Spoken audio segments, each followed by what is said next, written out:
அனைவருக்கும் வணக்கம். இந்த அனைத்துலக முத்தமிழ் முருகன் மாநாடு என்பது உலகமே இன்று பழனியை நோக்கி என்கிற சொல்லுகிற அளவிற்கு அமைந்திருக்கிறது என்பதுதான் உண்மை. உரைகளில், சொற்றொடர்களில், பேச்சு வன்மைகளில் கழுகு பார்வை என்று ஒரு சொல் இருக்கிறது. உலகத்தின் பார்வை தமிழின் அடையாளமாக, தமிழ் மருத்துவத்தின் அடையாளமாக, இந்த உலகிற்கு வழிகாட்டுகிற சித்தர்கள் வாழ்ந்த பூமியாம் பழனி எம்பதியை நோக்கி இன்று நின்று கொண்டிருக்கிறது என்று சொன்னால், இந்த நிலையை நாம் அடைவதற்கு பெருமுயற்சி எடுத்திருக்கிறோம். காலையிலே பத்திரிகையாளர்களை சந்திக்கிற பொழுது மாண்புமிகு இந்து சமய அறநிலையத்துறை அமைச்சர் எங்களுடைய மரியாதைக்குரிய அண்ணன் சேகர்பாபு அவர்கள், எங்கள் தலைவரால் செயல்பாபு என்று சொல்லப்படுகிறார் அண்ணன் அவர்கள் 27/2 அன்று சொல்லப்பட்டு தொடர்ந்து அதன் தொடர்ச்சியாக இந்த மாநாட்டை நோக்கிய பயணம் என்று சொன்னார். 6 படை வீடுகள் உண்டு தமிழ்நாட்டில், பழனியிலே நடத்த வேண்டும் என்று நம்முடைய மக்கள் தலைவர் முதல்வர்கள் முடிவெடுத்திருக்கிறார் என்று சொன்னால், பழனிக்கு பல சிறப்புகள் உண்டு என்பதுதான் அதன் பொருள். நேற்றைக்கு கூட நீதியரசர் மாண்புமை அண்ணன் புகழேந்தி அவர்கள் பேசுகிற பொழுது, தமிழ் மருத்துவத்திற்கென்று ஒரு அடையாளத்தை நாம் ஏற்படுத்திட வேண்டும், அதற்கு முதல் ஆளாக என் கரம் இருக்கிறது என்று இங்கே பேசுகிற பொழுது சொன்னார். நான் இந்த நேரத்தில் அவருடைய கனிவான பார்வைக்கு எடுத்து சொல்ல விரும்புவது, நீங்கள் கேட்பதற்கு முன்பே அதற்கான அடியை இந்த அரசு எடுத்து வைத்திருக்கிறது. திராவிட மாடல் நாயகரின் அரசு அண்ணன் சேகர்பாபு அவர்கள் எடுத்து வைத்திருக்கிறார். 2 ஆண்டுகளுக்கு முன்பு இந்த அரசு பொறுப்பேற்று முதல் சட்டப்பேரவையினுடைய நிதிநிலை அறிக்கையிலே சித்த மருத்துவ கல்லூரியை துவங்குவோம் என்று அறிவித்தார்கள். அறிவித்ததோடு மட்டுமல்லாது, உடனடியாக 10 தினங்களுக்குள்ளே பழனிக்கு வருகை புரிந்து சிவகிரிப்பட்டி ஊராட்சியின் மையத்தில் அமைந்திருக்கக்கூடிய 38 ஏக்கர் நிலத்தை தேர்வு செய்து இன்றைக்கு அந்த சித்த மருத்துவ கல்லூரி மருத்துவமனை தொடங்கப்பட்டு, நீதியரசர்களுக்கு தெரியும், ஒரு சித்த மருத்துவ கல்லூரி ஆராய்ச்சி மையம் அமைக்க வேண்டும் என்று சொன்னால் ஒன்றிய அரசின் வழிகாட்டுதல் படி 24 மாதங்கள் மருத்துவமனை அங்கே துவங்கப்பட்டு நடத்தி இருக்க வேண்டும். அந்த வகையிலே ஒரு மருத்துவமனையை தொடங்கி கிட்டத்தட்ட 1.5 ஆண்டுகளை நாங்கள் கடந்திருக்கிறோம். இன்னும் 6 மாத காலத்திற்கு பிறகு நீங்கள் விரும்பியதை போல சித்தர்கள் உலவிய இந்த உலகில் வாழுகிற ஒட்டுமொத்த உயிரினங்களுக்கும் போகர் பெருமகனார் கொடுத்தாரே, வாழ்வதற்கு இந்த மருந்துகள் தான் நம்மை வழிநடத்தும் என்று அந்த மருந்துகளை எல்லாம் இந்த உலகில் வாழுகிற உயிர்களுக்கு கொடுக்கிற ஒரு சித்த மருத்துவ கல்லூரியை திராவிட மாடல் நாயகர் மாண்புமிகு தமிழ்நாடு முதலமைச்சருடைய திருக்கரத்தால் நம்முடைய இந்து சமய அறநிலையத்துறை அமைச்சர் அவர்களும், ஊரக வளர்ச்சித்துறை அமைச்சர் அவர்களும், உணவு அமைச்சர் அவர்களும் இந்த மண்ணிலே அந்த சித்த மருத்துவ கல்லூரிக்கான அடிக்கல்லை உங்களையும் அழைத்து அதை நாட்டுவார்கள் என்கிற நல்ல செய்தியை இந்த நேரத்தில் நான் தெரிவித்துக் கொள்ள கடமைப்பட்டிருக்கின்றேன். இந்த நேரத்தில் நான் ஒரு செய்தியை சொல்லிவிட்டுத்தான் விடைபெற வேண்டும். ஏனென்று சொன்னால், மாநாடு என்பது எப்படி வேண்டுமானாலும் நடத்தி விடலாம். ஆனால் முத்தமிழ் முருகன் பெயரால் ஒரு மாநாடு. முருகன் என்று சொன்னாலும் தமிழ் என்றுதான் அர்த்தம், தமிழ் என்று சொன்னாலும் முருகன் என்றுதான் அர்த்தம். ஏனென்று சொன்னால், தெய்வங்கள் நிறைய இந்த உலகில் இருக்கலாம், ஆனால் தமிழ் என்ற வார்த்தைக்கு ஒரு கடவுளை சொல்ல வேண்டும் என்று சொன்னால் அது முருகனைத்தான் சொல்ல முடியும்.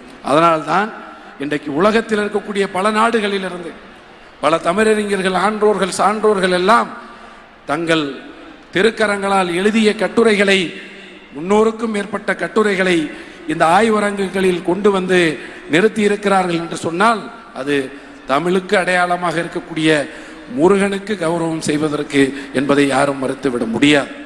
அந்த வகையில் போகர் பெருமகனார், அந்த சித்தர் பெருமகனார் உருவாக்கிய நவபாசன சிலை வடிவில் நின்று அருளாளித்துக் கொண்டிருக்கக்கூடிய திருமுருக கடவுள், தண்டாயுதபாணி கடவுள், அதே போல இந்த தொகுதியினுடைய இன்னொரு எல்லையிலே இந்த மண்ணை காத்து வருகிற தசாபாசன சிலையால் போகரால் உருவாக்கப்பட்டு அவ்வுருவில் நின்று வழி நடத்துகிற குழந்தை வேலப்பர் பூம்பாறையிலே அமைந்திருக்கிறாரே, அந்த 2 சிலைகளுடைய அந்த வரலாற்று பெயரை தாங்கி நிற்கக்கூடிய மண்தான் பழனி.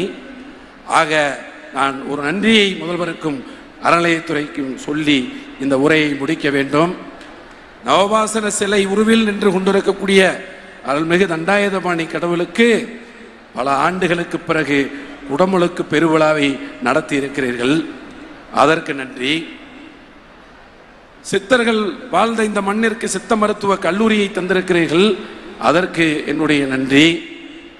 பெருந்திட்ட வளாகம் என்று அறிவித்து 58 ஏக்கர் நிலத்தில் எதிர்காலத்திலே இந்திய ஒன்றியத்திலே பெருமைமிகு திருத்தலமாக இருக்கக்கூடிய திருப்பதிக்கு அடுத்து தமிழ் மண்ணில் முதல் திருத்தலமாக இருக்கக்கூடிய பழனியை உருவாக்க முயற்சி எடுத்திருக்கிறீர்களே, அதற்கு நன்றி. அது மட்டுமல்ல, இங்கே இருக்கக்கூடிய கல்லூரிகளில் படிக்கிற மாணவர்களுடைய எண்ணிக்கையை அதிகரிக்க அதற்கும் 10% மாணவர் எண்ணிக்கையை அதிகரித்திருக்கிறீர்களே, அதற்கு நன்றி. இங்கே பயிலுகிற 5000த்திற்கும் மேற்பட்ட மாணவர்களுக்கு காலை உணவை அவர்கள் கட்டணமின்றி உணவருந்தி கொள்ள வாய்ப்பை வழங்கியிருக்கிறீர்களே, அதற்கும் நன்றி. தசாபாசன சிலை வடிவில் இருக்கிற குழந்தை வேலப்பர் கோவிலுக்கு ராஜகோபுரத்தை உருவாக்கிட அறிவிப்பை செய்திருக்கிறீர்களே, அதற்கும் நன்றி. அந்த கோவிலை சுற்றி 70 லட்சம் ரூபாய் மதிப்பீட்டிலே அங்கே பக்த பெருங்குடி மக்கள் எப்படி அங்கே புரண்டு முருகனை நோக்கி கைகுப்பி தங்கள் வரத்தை பெற அங்கே அவர்கள் வழிபட வேண்டும் என்கிறார்களோ, அதற்கு சாலை அமைக்க அறிவித்தமைக்கு நன்றி. அது மட்டுமல்ல, இந்த மாவட்டத்திலே இந்த தண்டாயுதபாணி திருக்கோவிலின் உபகோயில்களாக இருக்கக்கூடிய பல கோவில்களுக்கு குடமுழுக்குகளை நிறைவேற்றி இருக்கிறீர்களே, அதற்கு நன்றி. அது மட்டுமல்ல, ஏற்கனவே இந்த பேருந்து நிலையத்தினுடைய விரிவாக்கத்திற்கு நம்முடைய தண்டாயுதபாணி திருக்கோவிலுடைய நிலத்தை கடந்த ஆட்சி காலத்தில் கொடுத்த கலைஞருக்கும் நன்றி. அதே போல இங்கே உரையாற்றிய பாராளுமன்ற உறுப்பினர் பேசுகிற பொழுது சொன்னார், இங்கே இருக்கக்கூடிய சாலையோர வியாபாரிகளுக்கு வாழ்வாதாரத்திற்கு வழியை உருவாக்கிட வேண்டும் என்று சொன்னார். அவர் அறிவார், அதை கொடுப்பதற்குரிய முயற்சிகளையும் முதல்வர் எடுத்திருக்கிறார். விரைவில் எதிர்காலத்திலே அதற்கும் அவர்களுக்கு வழிவகையை ஏற்படுத்துவதற்கான அந்த முதலடியை எடுத்து வைத்து அந்த முயற்சிகள் நடந்து கொண்டிருக்கிறது, அதற்கும் நன்றி.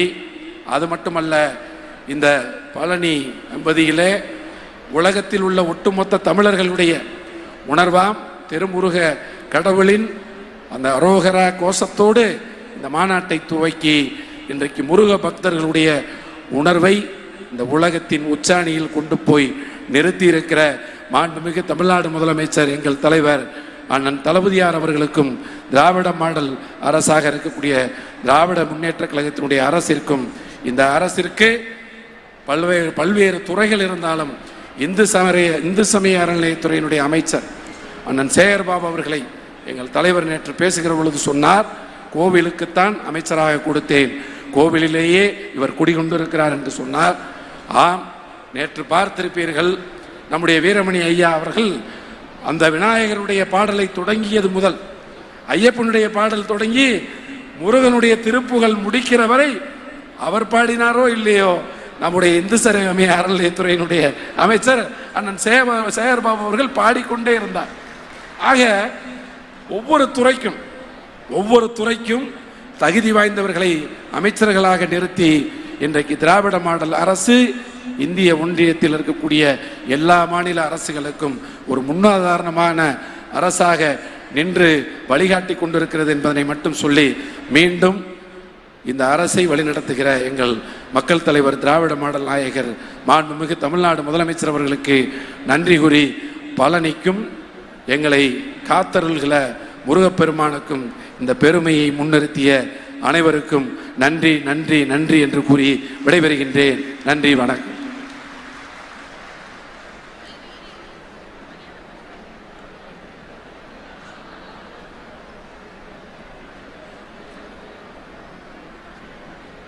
நம் பழனியில் மட்டும் எத்தனை